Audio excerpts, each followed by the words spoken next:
We stop to think of what,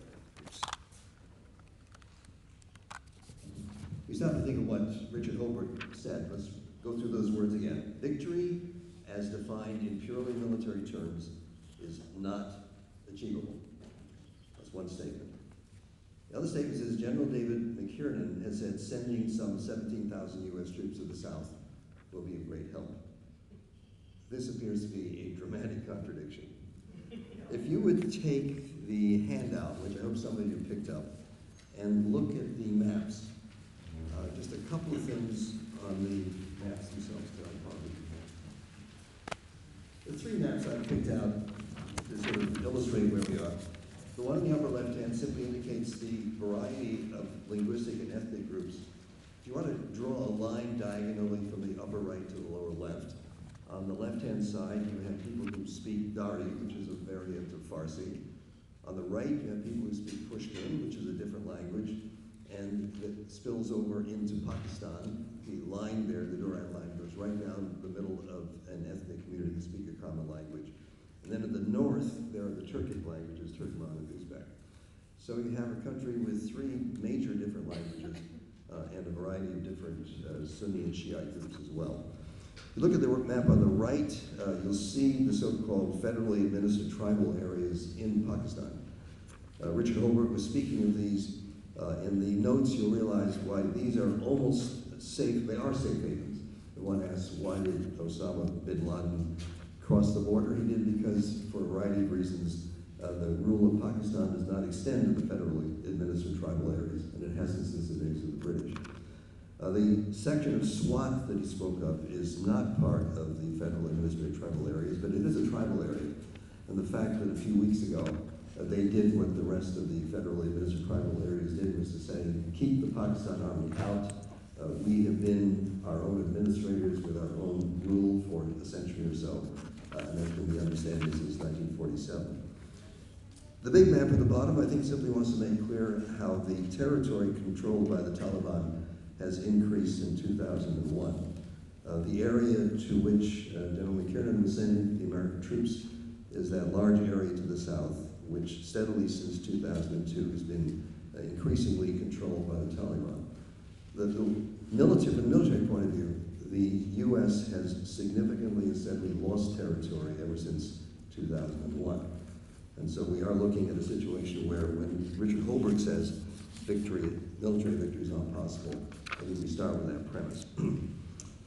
I gave you a handout, if I were a professor, which I am, and said there's a quiz next Tuesday. These are the questions I would ask.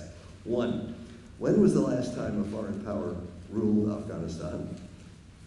You don't have to answer that. 2, in the 1980s, how long did it take Afghan tribes and clans to drive the Soviet Union out of Afghanistan with several 100,000 troops? 3, what are the 3 major differences between the Taliban and Al-Qaeda? And 4, what major geopolitical factors have enabled Osama bin Laden to elude capture for 8 years? And if one is familiar with the territory and knows about the federal administered tribal areas, one could have known from day one that that was the safest place for him and Al-Qaeda to go to if they were pursued. That's all for the quiz. If I were to give bullet point for note-taking, this is what I'd say. First of all, the U.S. made a major mistake following 9/11. It wanted to punish Osama bin Laden, and it wanted to put an end to Al-Qaeda. I would argue that invading Afghanistan was an inappropriate and, in the end, a defeating way of doing it. We have not caught Osama bin Laden, and we did not prevent the spread of Al-Qaeda. To the contrary, our policy of invading Afghanistan has allowed Al-Qaeda to spread in many parts. The fact that our President Bush defined what we were doing as a war on terrorism was a major conceptual and military error. Instead of focusing on the problem, it was defined in such a diffuse way that problems that were quite separate and different were labeled under the same category as terrorism, and the whole situation became much more complicated. The justification for attacking Afghanistan, presumably, was that it sheltered Al-Qaeda, and therefore we would bomb the whole country. If that were the logic, we would bomb Pakistan, because Pakistan has sheltered Lashkar-e-Taiba, which carried out the Bombay massacre. So this is not a policy that one would recommend. So as far as a major mistake was concerned, we have not punished Osama bin Laden or brought him to justice, and we have not put an end to Al-Qaeda. So if for 8 years we tried something this way, and it hasn't worked, it would suggest perhaps this is not something to pursue. Second bullet point. The statement was that we were going to try to bring democracy, economic development, we were going to end the opium trade and liberate women. These are all good ends, and as the war in Iraq became the bad war, this became the good war. One of the ironies are that the goals which I just ran through did not sound very different from what the Soviet Union declared its goals were in 1979 when it came into Afghanistan. And again, part of the irony is that the United States has, for practical purposes, in many ways, replaced the Soviet Union. It's a colonial power with white faces, ostensibly bringing justice and liberation and improving a lot of women. But from the point of view of the Afghans who've seen centuries of white faces coming in, presumably eager to civilize the people, this simply doesn't carry any great weight. I would argue that at the moment, the presence of the United States itself generates violence.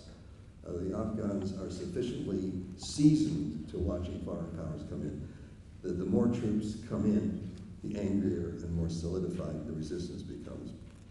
Third PowerPoint. The attempt was to bring in NATO and its allies to bring peace to the area and to be peacekeepers. Our NATO allies have felt betrayed. Peace had not arrived, and they've been called on to wage a war which has tested their initial attempt. The fact that the Canadian troops have announced their withdrawing in 2011 indicates the fact that they were sort of trapped into something which turned out to be unreal. So as a policy, it has not worked. NATO also has white faces. Their effort to bring enlightenment carries the same cynical touch in Afghanistan that the US presence does. And this has strained NATO beyond its normal capacity.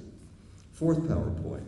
The notion that by the aerial drones, the US is able to inflict severe punishment on Al-Qaeda is a far stretch. For the typical drone attack, if it does kill the person that was initially planned to, it also kills those around them. And both the government of Afghanistan and the government of Pakistan sorely resent this. Every time there's a drone attack, we lose whatever support we have. So, PowerPoint number 5, what do I recommend? The Taliban are there. They're going to be there for a long time. The system that Afghanistan has used for centuries is called the Loya Jirga. This is a meeting of tribal leaders of many differences and many disagreements, who from time to time do gather together and in a tradition that's very old, work their differences out among them. They have been called into play at least once since 9/11, and it worked fairly clearly. They were working on the question of the Constitution. So I think since the Taliban will be there, we are not going to be able to defeat them, as Richard Holbrooke said. We somehow need to begin the dialogue where a strategy is planned for withdrawal with the Taliban and the government in Kabul agreeing on the procedure. And the sooner the US and NATO forces get out, I would suggest the sooner the violence will end. Thanks very much.